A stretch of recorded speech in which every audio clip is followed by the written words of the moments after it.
Hello అండి, అందరికీ happy new year. ఈ న్యూ ఇయర్ అందరికీ శుభాలను కలగజేయాలని ఆశిస్తున్నాను. ఈరోజు రెసిపీ వచ్చేసి బేబీ కార్న్ బిర్యానీ. నమస్తే, నేను Harinmani. Welcome back to our channel Harinmani's kitchen. ఈ రెసిపీ కోసం బేబీ కార్న్ తీసుకున్నానండి. బేబీ కార్న్ని మనకు నచ్చిన ముక్కల్లో కోసుకోవచ్చు. నేనైతే కాస్త స్లైడ్స్ కింద కట్ చేసినట్టు చేశాను.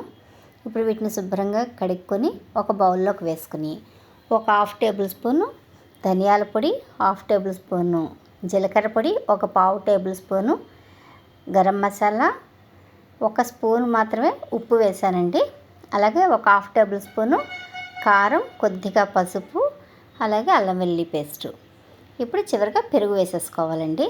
ఇప్పుడు ఈ ముక్కలకు పట్టేటంత మసాలా మాత్రమే వేసానండి. బిర్యానీలోకి సెపరేట్గా మసాలా వేసుకోవాలి. ఓకేనండి. ఇప్పుడు దీన్ని బాగా కలిపేసుకుని ఈ మసాలా అంతా ముక్కలకి బాగా పట్టేలాగా ఒక 1/2 అవర్ పాటు మూత పెట్టి పక్కన పెట్టేసుకోవాలి. ఇలా పెట్టడం వల్ల ముక్క టేస్ట్గా ఉంటుంది. ఓకేనండి. బిర్యానీ కోసం ఒక వెడల్పాటి గిన్నె పెట్టుకుని అందులో ఒక 2 స్పూన్ల వరకు ఆవు నెయ్యి వేసుకుంటున్నానండి. కాస్త నూనె కూడా వేసుకోవాలి. నెయ్యి నూనె కలిపి వేసుకుంటే టేస్ట్ బాగుంటుందండి. ఇప్పుడు ఇందులో కాస్త షాజీరా వేసుకున్నాను. షాజీరా కాస్త చిటపట్లాడగానే యాలకులు, లవంగాలు, దాల్చిన చెక్క, మరాఠీ మొగ్గ, అనాస పువ్వు వీటిని బాగా వేయించేసుకోవాలి. బిర్యానీ ఆకు కూడా వేసుకోవాలండి. నేను బిర్యానీ ఆకు వేయడం మర్చిపోయాను. ఓకే. ఇప్పుడు ఇందులో కారానికి సరిపడా పచ్చిమిర్చి, అంటే రైస్ ఎంత తీసుకుంటున్నామో దానికి తగ్గట్టుగా పచ్చిమిరపకాయలు వేసుకుని ఉల్లిపాయలు కూడా వేసేసుకుని సన్నగా పొడవుగా కోసిన ఉల్లిపాయలండి వేసి మూత పెట్టి బాగా మగ్గించుకోవాలి. ఓకేనండి. ఉల్లిపాయలు అవి మగ్గినవి. ఇప్పుడు ఇందులో కొద్దిగా అల్లం వెల్లుల్లి పేస్ట్ వేస్తున్నానంటే బిర్యానీకి సరిపడా 1 టేబుల్ స్పూన్ వరకు అల్లం వెల్లుల్లి పేస్ట్ వేశాను నేను. ఇదైతే నేను 2 గ్లాసులు బియ్యం చేస్తున్నాను కాబట్టి దాన్ని తగ్గ కొలతలతో వేసుకున్నాను. ఇప్పుడు ఇందులో ఒక పెద్ద టమాటా తీసుకుని ముక్కలు కట్ చేసి ఆ ముక్కలు కూడా వేసేసుకున్నా. టమాటా వేయడం వల్ల టేస్ట్ బాగుంటుందండి. ఓకే. దీన్ని కాస్త కలిపేసుకున్న తర్వాత ఇప్పుడు ఇందులో ముందుగా నానబెట్టి ఉంచుకున్నాం కదా మసాలాలన్నీ పట్టించిన బేబీ కార్న్ కూడా వేసేసుకోవాలి. వేసేసి ఆ గిన్నెలోకి కొద్దిగా వాటర్ తీసుకుని ఆ వాటర్ కూడా వేసేసుకోవాలండి. వేసేసి బాగా కలిపేసుకోవాలి. బేబీ కార్న్ ఎందుకంటే కాస్త ఉడకాలి, అందు గురించని కాసేపు మూత పెట్టి ఉడికించుకుంటున్నాం. ఓకేనండి. చూసారుగా వాటర్ అయితే తగ్గింది, అలాగే టమాటా కూడా మగ్గిపోయింది. ఇప్పుడు ఇందులో కొద్దిగా కొత్తిమీర వేసుకుంటున్నాను.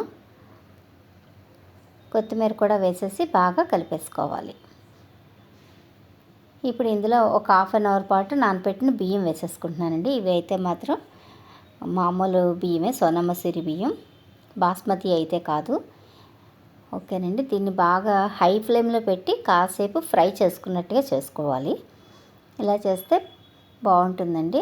ఇప్పుడు ఇందులో గ్లాసుకి గ్లాసున్నర లెక్కలో నేను 2 గ్లాసులు బియ్యం తీసుకున్నాను కాబట్టి 3 గ్లాసులు వాటర్ వేసేసుకున్నాను. వేసేసి ఇందులో ఇప్పుడు ఉప్పు వేసుకుంటున్నానండి. ఎందుకంటే ఆల్రెడీ మనం బేబీ కార్న్లో కాస్త ఉప్పు వేసాము. ఇప్పుడు ఉప్పు వేసుకుని చూసుకొని సరిపోకపోతే ఉప్పు వేసుకోవాలి. ఓకే. కలిపేసి మూత పెట్టేసి మగ్గించుకోవాలి. ఇప్పుడంతా స్టవ్ హై ఫ్లేమ్లోనే ఉందండి. చూసారుగా. ఇప్పుడు ఈవెన్గా బియ్యం వాటర్ ఈవెన్గా వచ్చినప్పుడు స్టవ్ని సిమ్లో పెట్టేసుకోవాలి. ఓకేనండి. మరి కాసేపు అయిన తర్వాత మూత తీసి చూద్దాం.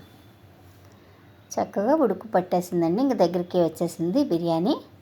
బాగా కలిపేసుకుని ఈ స్టేజ్లో మళ్ళీ స్టవ్ని సిమ్లోనే ఉంచేసుకుని మూత పెట్టి ఒక 5 మినిట్స్ ఉంచుకుంటే సరిపోతుందండి. వచ్చేసింది. ఓకేనండి. మూత తీసి చూద్దాం. రెడీ అయిపోయిందండి బేబీ కార్న్ బిర్యానీ అయితే. దీన్ని ఇప్పుడు స్టవ్ ఆఫ్ చేసి మూత పెట్టేసి ఒక 5 నిమిషాల తర్వాత సర్వ్ చేసుకోవాలండి. ఇంతేనండి. ఎంతో టేస్టీగా ఉండి బేబీ కార్న్ బిర్యానీ రెసిపీ. నచ్చినట్లయితే మీరు కూడా మీ ఇంట్లో తయారు చేసి ఎలా ఉందో కామెంట్ చేయండి. నచ్చితే లైక్ చేయండి. Thank you for watching.